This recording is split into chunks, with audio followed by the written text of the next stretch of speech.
On the 9th of Muharram, Hussein alayhi salam gave a sermon to his followers and family. After this sermon, his brothers and children and relatives said, "Praise be to Allah that He has bestowed grace upon us to assist you and has offered us distinction to achieve martyrdom along with you." A young boy called Qasim was present in the camps of Hussein alayhi salam. He was the youngest son of Hassan alayhi salam. Qasim was only 13 years old. After the sermon of Hussein alayhi salam, he asked his uncle Hussein alayhi salam if he would be among the martyrs. Hussein alayhi salam instead asked him, "O my dear son, how do you perceive death?" Qasim replied, "It is sweeter than honey."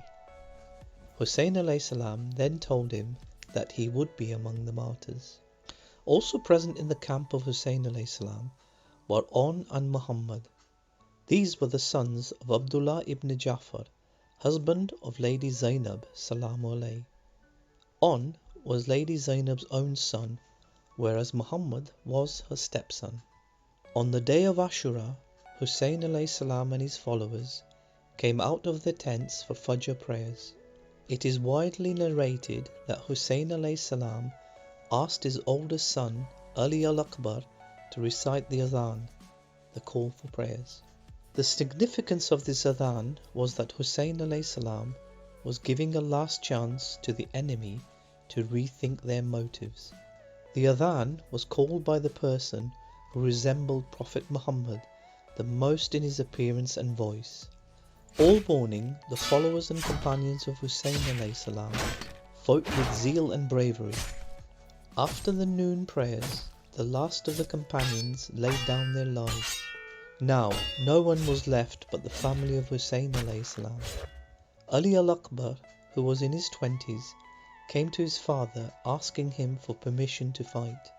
It is narrated that he dressed up in Prophet Muhammad's cloak and turban and came out of the tent. Hussein alayhi salam said, "O Allah, be witness to the fact that I am sending my son to be sacrificed, who is indeed similar to your Prophet in his appearance, in his talk, in his walk and character. Whenever we wanted to be reminded of the Prophet, we looked at him." al-Akbar fought with valour and killed many soldiers, when ultimately he was injured by a spear that went across his chest. As he fell from the horse, he called out to his father, "To you, from me, peace, O father." Hussein alayhi salam rushed to his son, scattered the soldiers away, put his cheek on his son's cheek, and said, "There is nothing good in this world after you." Hussein alayhi salam asked the young boys from his camp to help him take the body of al-Akbar back to the tent. The women in the camps cried and beat their chests. The killing of al-Akbar was the first amongst the household of Prophet Muhammad sallallahu alaihi wasallam. Then Lady Zainab salamu alayhi approached Hussein alayhi salam and sought permission for her sons to go to the battlefield, which her imam gave hesitantly. It is narrated that both Aun and Muhammad fought a brave battle. Soon they were overpowered and brutally killed as well. After Aun and Muhammad had fallen in the battlefield, Qasim, the son of Hassan alayhi salam, came to fight. Hussein alayhi salam reluctantly agreed to let him go after a lot of persuasion, and tears had been shed between the uncle and his young nephew. Hussein alayhi salam tied Imam Hassan's turban on the head of Qasim and helped him mount his horse. As Qasim was riding out, Hussein alayhi salam said, "Inna lillahi wa inna ilayhi raji'un." Qasim went into the battlefield and fought fiercely.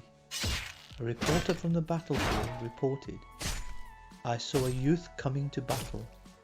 His face was glowing like the moon. He was not wearing any armour, and the lace of his left shoe was untied." Qasim fought fiercely like his cousins, and just before he fell, he called out, "O uncle!" Hussein alayhi salam rushed to him like an eagle dives onto its prey. When the armies saw Hussein alayhi salam and Abbas alayhi salam rushing towards Qasim, they panicked and started running everywhere. When the dust settled, they saw the Imam standing by the head of the boy, saying, "Woe to those who killed you." Narrations say that Hussein alayhi salam carried the body of Qasim close to his chest and took him back to the tent and laid it next to his son Ali al-Akbar.